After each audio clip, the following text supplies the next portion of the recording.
の間のエンジンブローから、車の方は万全を期してきたんですけれども、俺がですね昨日退院したばっかりでですね、まだ腕がしびれててですね、ドクターストップがかかってて、今日俺走れません。ということでですね、今日はうちのエースドライバーがシルビアで、アタックします。で、俺の2号機はですね、俺の弟子の車谷が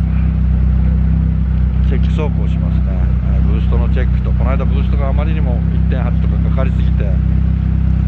ピストンが溶けちゃってたので、 1.5 以内で走れるようにチェックする作業だけを、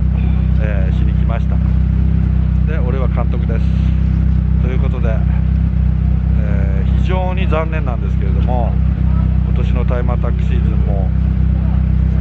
終わってしまうということでですね、俺はちょっと無理かもしれないんで、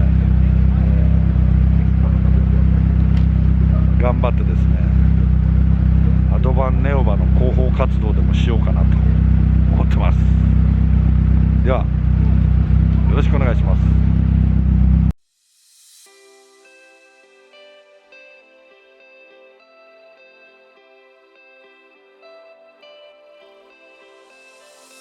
Artlist.io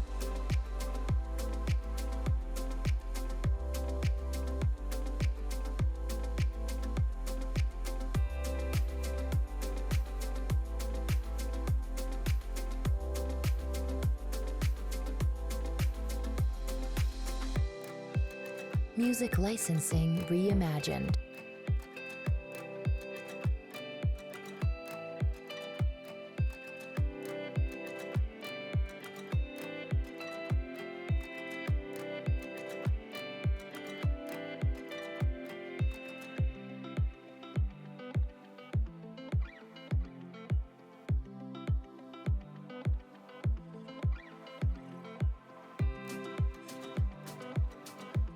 Artlist.io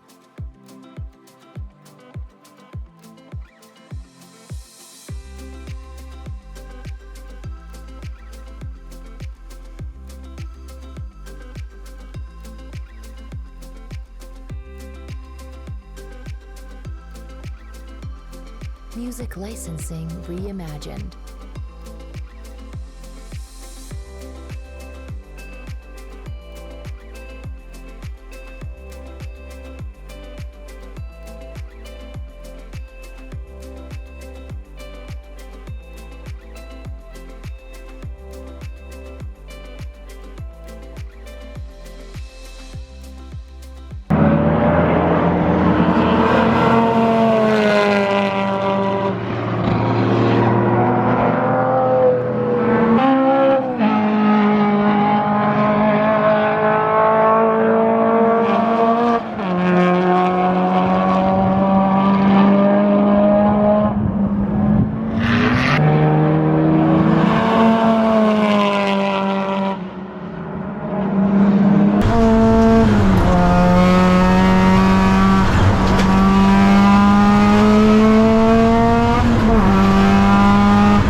うちの若手ドライバーに俺の車を乗らせるという、そんなことをやってみました。で、結果的にですね、車谷が1秒5でした。で、1秒5っていうのは初めて乗ってそんな悪いタイムではない。やっぱ俺の車って軽いんで、普段乗ってる車とは全然違うから、動きが違うから、こういう車を乗ったことないと意外となんていうんだろうな、迷っちゃう、戸惑いがあってどこまで行けるかがわからないんだけども、浜田君の場合は足回りのその特性を多分1本目の手前でもう自分の中で頭で把握して、それをなんか走りに生かした走りをできてる。見ててもやっぱり俺は普段自分の車は走ってるのって見たことないんだけれども、やっぱりちゃんと沈むところを沈ませて走らせてるっていうことで驚きの59秒6でした。59秒6って俺もこの車去年59秒5しか出したことないんで、ほとんどベストです。でそれをたった2周で出すっていうのはやっぱもうね、プロ以上だと思います。なかなか今プロって言ってるドライバーもいっぱいいますけれども、生からの人が結構多いんで、本当のプロなんて一握りなので、ちょっとね恐れ入りました。ということでですね、うちのエースに昇格した浜田君ですけども、フィーリング、俺の車のフィーリングをちょっと端的に。はい。縦にこうピッチングをさせて使うような車を、まずコースインしてアウトラップで感じたので、しっかり縦に止めてボトムを落としきって曲げた後に後ろをなるべく早くシフトして、トラクションをかけて前に進むっていう感じの走らせ方をしました。ただ初めての車なのでブレーキングを思いっきり奥まで行くとはしないんですけど、そういうことをイメージして、だんだんこの車が素直に動くようにワンタイムにつながったりとか、1周目が0秒671だもんね。そうですね。あ、本当だ。最終が、コンマ1遅いわ。最終コンマ1遅いから59秒5っていうね。その今のその前後にこう車を進ませるっていうのはうちの今の新しいヤシオスペック SL の特徴なんです。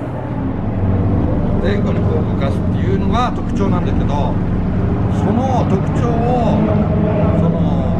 インラップでその見破っちゃうところがやっぱ伊達にシミュレーターのチャンピオンじゃない。やっぱシミュレーターってすげえんだな。見てきないですね。車谷は俺のすごかったです。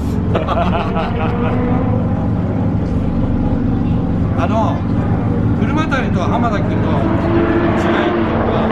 お前は車が壊れたらどうしようとかミスして突っ込んだらどうしようとかっていう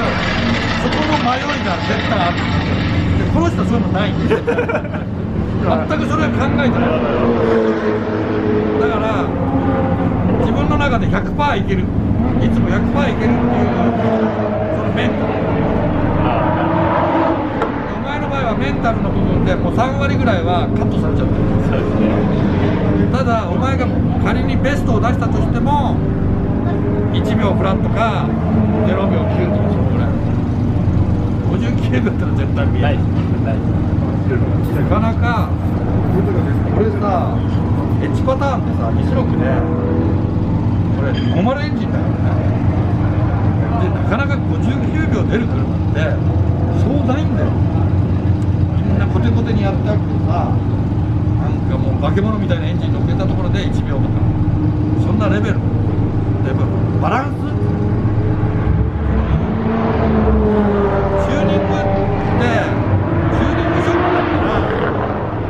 浜田君もっとバリ引き上げましょうよ、エンジン 2.2 にしましょうよとかいうのが中国車。小学生の場合はいかに速く走れるために必要じゃないものはお金を使わせないっていう、そこがやっぱり速さの時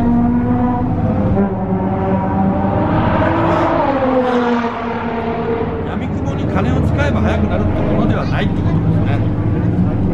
でやっぱりシミュレーターをやってる人って速いんだって分かります。俺ちょっともう引退しようかなこれを機会に。お腹も痛いし今日お腹が痛くて下痢ではないんですよ、お腹が痛いんです。だから今日は走りませんでした。ということで、筑波サーキット終了しました。お疲れ様でした。